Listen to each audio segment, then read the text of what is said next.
Vous allez me voir esquisser un dessin à l'encre de Chine et à l'aquarelle. C'est la technique la plus abordable quand on débute à l'aquarelle, je trouve, parce que en fait, la pratique de l'aquarelle, elle est très simplifiée. C'est plus du coloriage que vraiment un travail de mouillé sur mouillé, tout ça. Donc même quand on ne connaît pas les techniques, on peut s'en sortir avec quelque chose de sympa et c'est très adapté pour les carnets de voyage, pareil. C'est la technique que je trouve vraiment la plus facile à l'aquarelle parce qu'elle ne demande pas vraiment beaucoup d'expertise en aquarelle. Donc on va utiliser de l'aquarelle, un pinceau assez standard et puis une plume et de l'encre. Avant de commencer, j'ai donc fait un croquis, c'est un croquis de Venise qui est assez imprécis, on va dire. Il n'y a pas besoin vraiment de faire plus précis que ça. Et je vais faire d'abord le dessin à l'aquarelle avant de faire quelques accents à l'encre à la fin. On peut travailler à l'inverse en faisant directement le croquis avec un stylo permanent. Il se trouve que là, j'en avais pas. Et donc, c'est la raison pour laquelle j'ai choisi cette technique.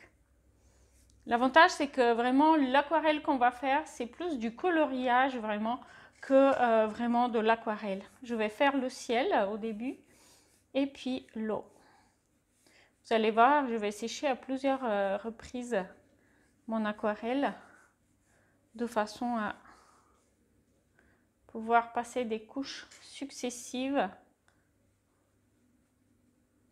sans que ça soit trop gênant. Donc ici, je vais commencer à appliquer quelques couleurs pour les bâtiments aussi, parce que simplement ces couleurs vont se refléter dans l'eau.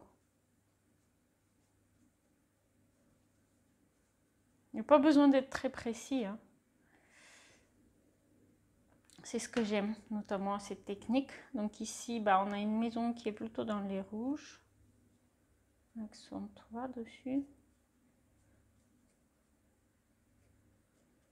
Et puis on a des reflets du coup rouges. Et là, une maison un peu ocre réchauffée au fond.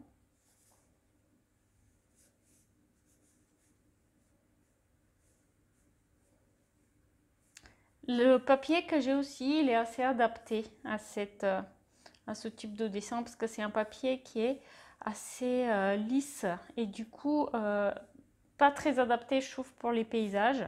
Mais en revanche, pour ce style de technique, il va être beaucoup plus adapté. Voilà, donc là, j'ai passé une première couche et je vais venir ajouter quelques accents dans l'eau avant de sécher. Donc c'est encore mouillé.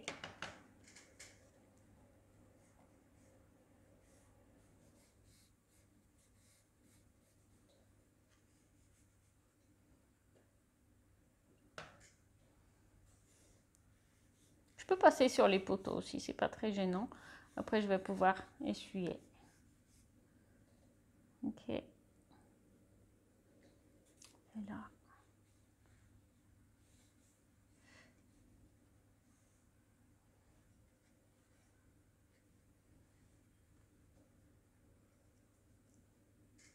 Je commence déjà à suggérer quelques ombres de bâtiments, même s'il est un peu tôt, mais après je vais les préciser. Je vais sécher.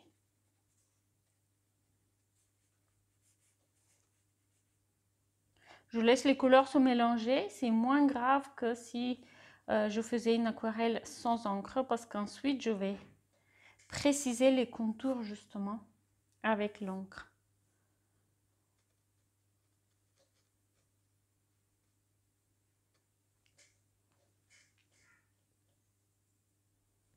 Je vais commencer à faire aussi les grandes lignes de, par exemple, certaines ouvertures qui sont très foncées.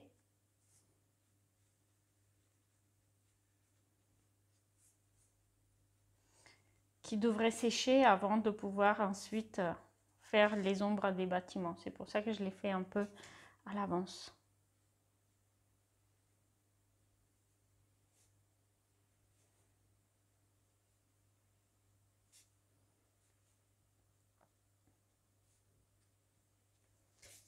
Allez, je vais sécher maintenant.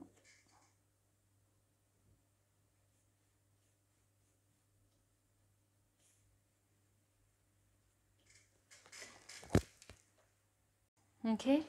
Maintenant, je vais poursuivre mon aquarelle en ajoutant quelques détails sur les bâtiments, mais aussi surtout en dessinant les zones d'ombre. Vous pouvez les voir ici, je les ai un petit peu esquissées. Donc, il y a toute cette partie qui est dans l'ombre. Et je vais utiliser du coup deux couleurs différentes. Pour l'ombre, je vais utiliser un gris assez chaud, un gris qui est fait avec du rouge et du vert.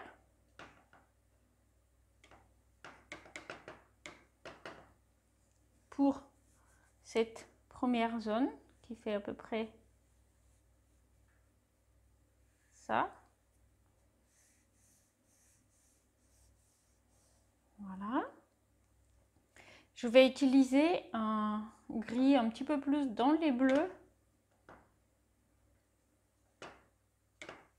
C'est violet en fait.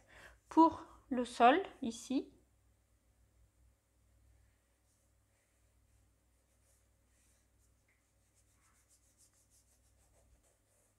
Il faut se méfier parce que sur ce papier, on voit toutes les traces de pinceau. Donc, il faut vraiment faire attention. Et du coup, un gris un peu similaire à celui-là pour les ombres dans l'eau. Donc, c'est plutôt un bleu-gris. Hein. Voilà, ici, sous ces poteaux-là. Il faut que ce soit assez foncé pour justement faire apparaître l'effet lumineux du reste.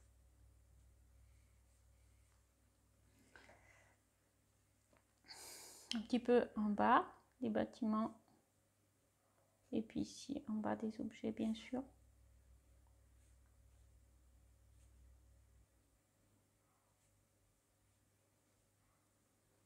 Et il y a cette zone-là de ce bâtiment qui est à l'ombre puisqu'elle est tournée dans l'autre sens. Et ici du coup je vais pouvoir apporter quelques détails aussi.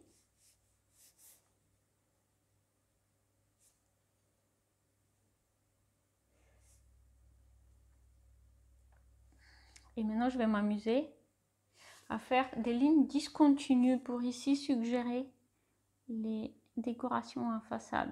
Je ne vais pas pouvoir les dessiner très précis, donc voilà pourquoi je vais simplement les suggérer et ensuite je vais apporter un petit peu plus de détails avec l'encre.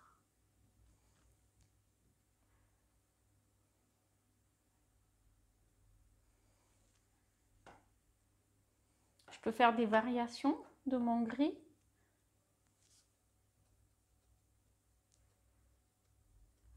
Je peux suggérer la végétation aussi, aux endroits où j'en ai.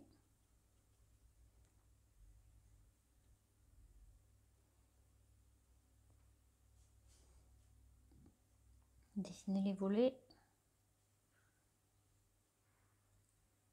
Quelques ombres là où il y a des parasols.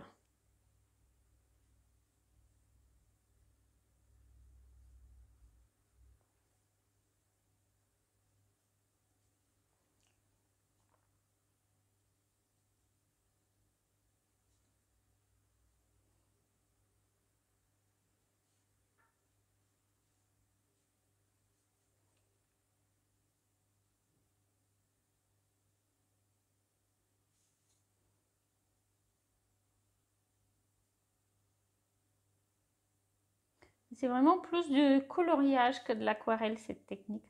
C'est très accessible, notamment quand on débute. Je vais donner un peu de volume à ce bateau.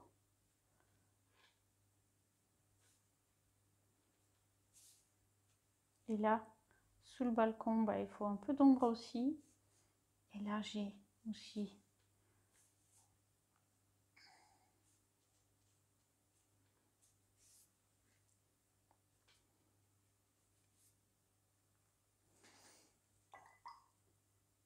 on va mettre quelques couleurs encore, quelques détails. Par exemple, ici une toiture. Voilà. Et ici, j'ai une plante. Et j'ai aussi des zones de peinture. Une peinture en fait qui est un petit peu décapée. Et donc du coup, j'ai différentes nuances.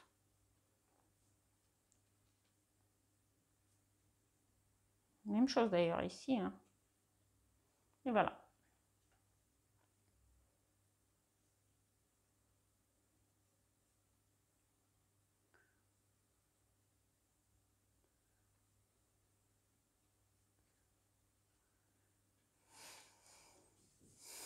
Bientôt, il va être l'heure de rajouter du coup l'encre de Chine. Et donc ça va être la partie intéressante, n'est-ce pas, de la vidéo. Là, j'ai juste envie de suggérer quelques fenêtres dans l'ombre. Voilà.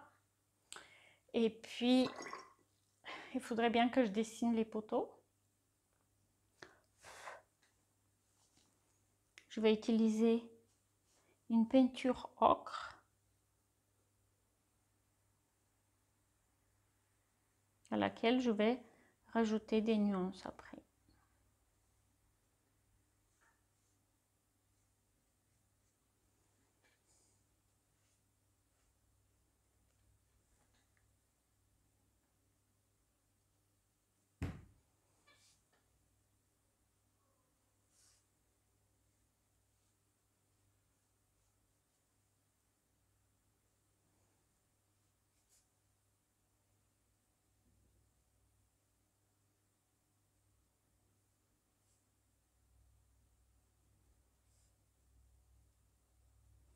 Voilà.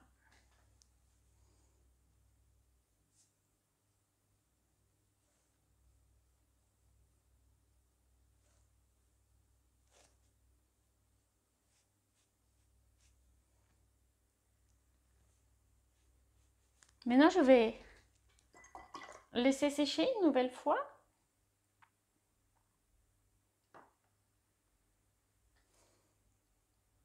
Avant d'apporter les détails à l'encre de Chine.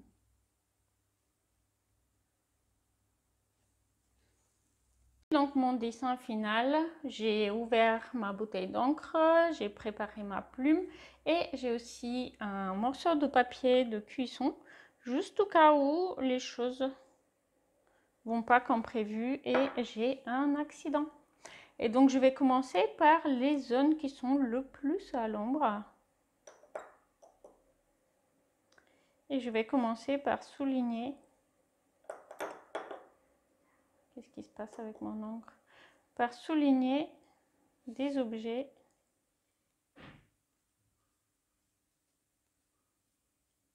que je trouve importants. Par exemple, c'est bien pour faire les garde-corps en fer forgé. En aquarelle, c'est pratiquement impossible.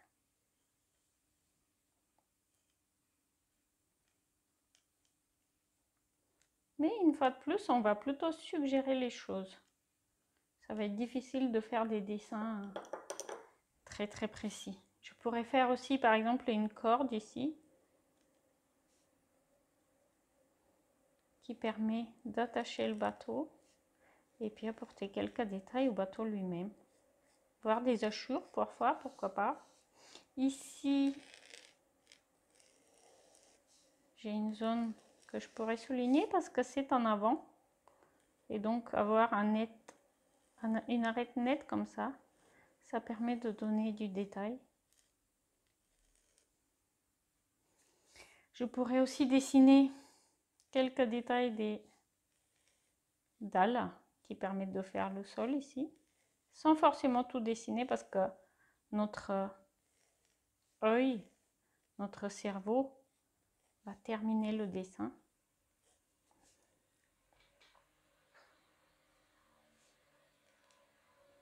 Il faut tenir la plume assez droite, ce qui n'est pas très très habituel, n'est-ce pas, quand on a l'habitude des stylos.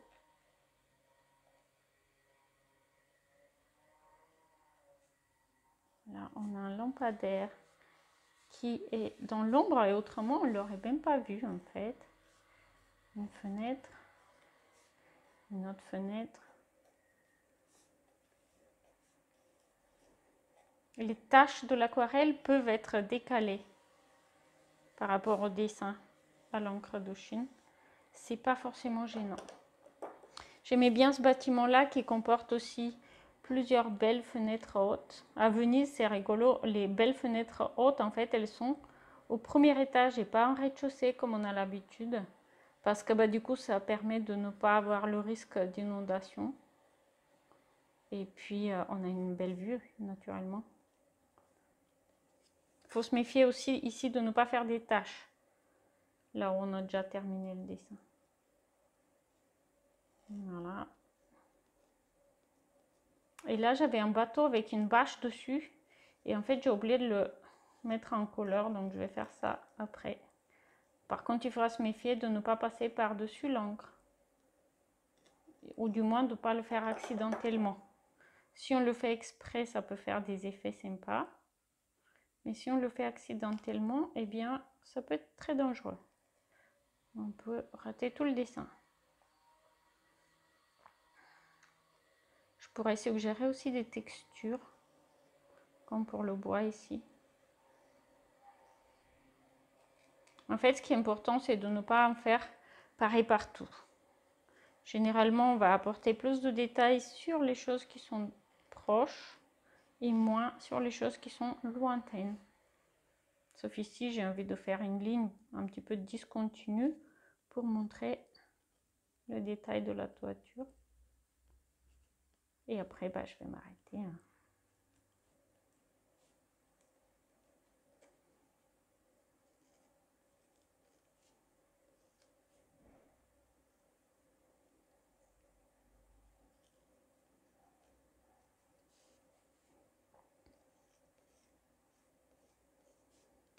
On peut faire quelques hachures, c'est sympa. En faisant bien attention de laisser la place parce que comme je vous disais, il va falloir que je revienne dessus pour colorier un peu. Et donc, j'ai pas envie de faire une bêtise.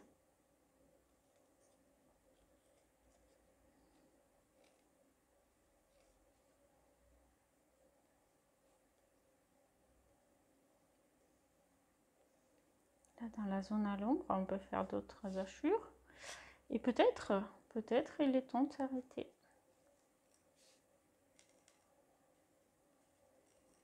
Pourquoi pas dessiner un personnage près du bateau, en silhouette. Et après, voilà.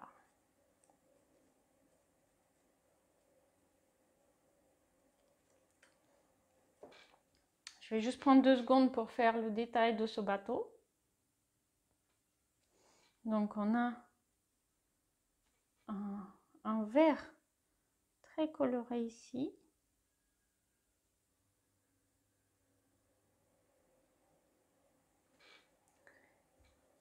Et un bleu tout aussi coloré pour le reste de la bâche.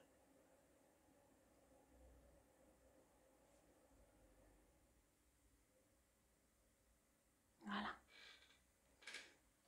Et je pourrais faire quelques derniers détails sur l'eau, juste pour le plaisir.